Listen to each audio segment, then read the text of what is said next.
If you read Genesis 3, you'll understand what you became. You understand the tendency of what you have living inside you. If you read Genesis 3, you will understand you're just another common, ordinary animal that's driven by the same thing all the animals are driven by: the need to survive, the need to propel oneself further until one can't propel oneself further anymore because there's no life left, and then you just become part of the cycle.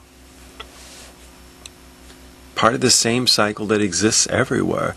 Part of the same cycle that makes everything and everyone and every animal just so common. Part of the lineage of Adam. Adam the animal, on whom God put animal skins to declare Adam to be just another ordinary common animal, driven by God's adversary, driven by this voice of this talking snake that tells Adam how to be, how to live, how to get, and how to have, how to retain, how to get more, how to feel safe, how to listen to that voice that's in him, in his heart, telling him you need more. You're gonna die, so you need to get more. You don't want to be just like all the others, so you need to get some better identity, some better heritage, some better, more responsible, more honorable position. You need more money. You need more wealth, because all those things make you feel just a little bit safer, a little more secure with yourself, that you really are that great animal that you think that you are inherently inside yourself, because of that drive that you listen to, the devil, the Satan, the talking snake from long ago.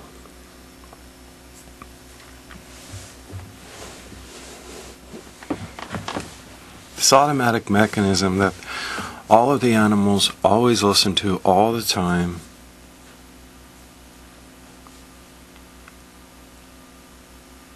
is a mechanism, and it's automatic, and it's there, and it can be observed as present in all the animals.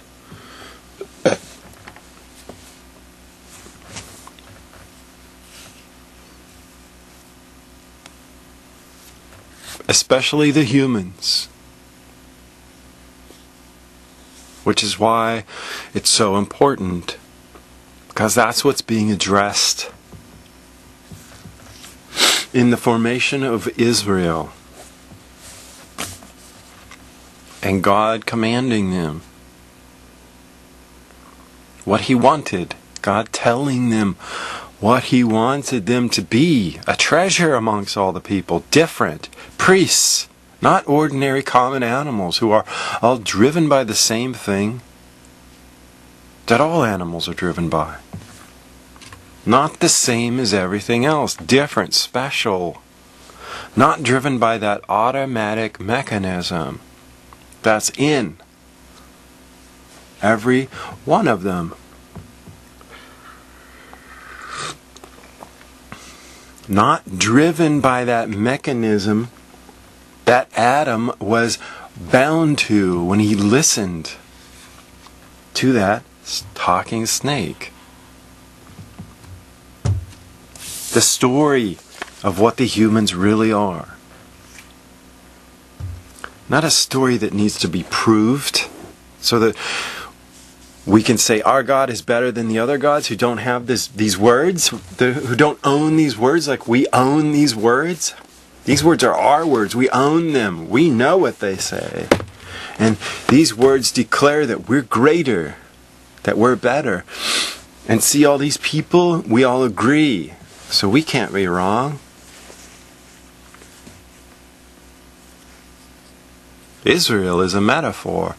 Israel is a metaphor about what God wanted to combat what Adam became when he listened to that talking snake. Adam became common. Adam became like all the animals, driven by the same voice, the same talking snake. That makes them afraid. That makes them afraid they're going to die. And it's an automatic mechanism so that they won't die. So that they'll hear the voice saying, danger, move, run. And they'll run away. They'll be afraid.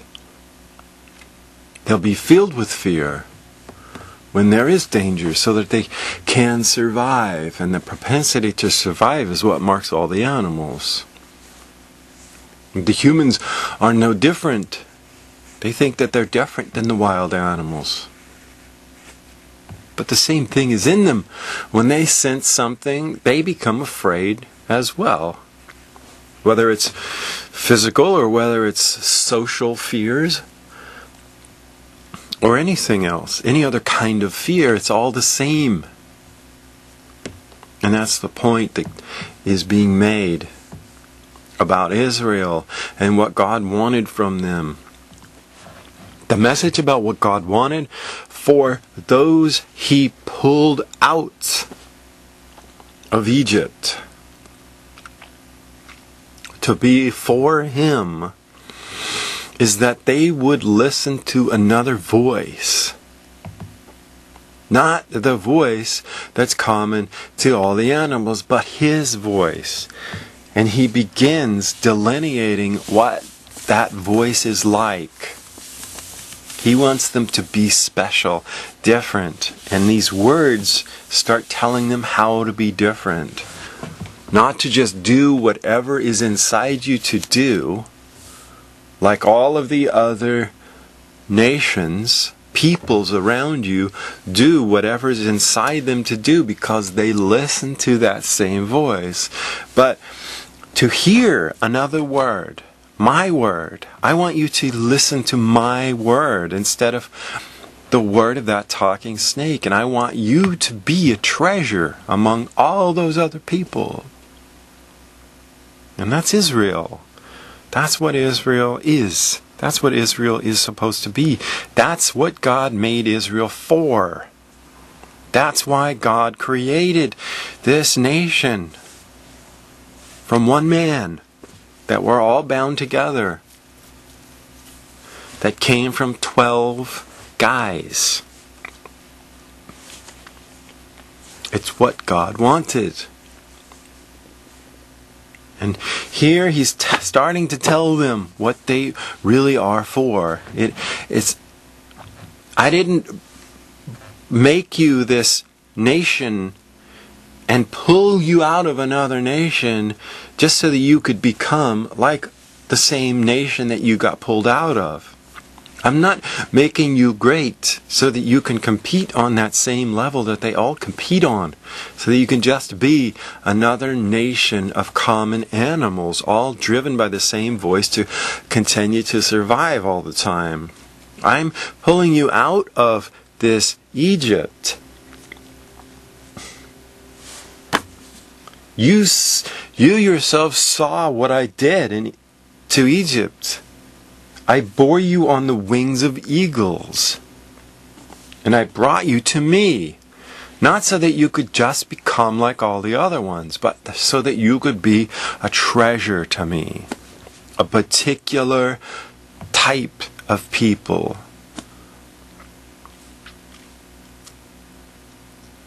I did all that not just so that you could become like all the rest, common. I did that so that you could be a treasure. You will become for me a kingdom of priests, a holy nation.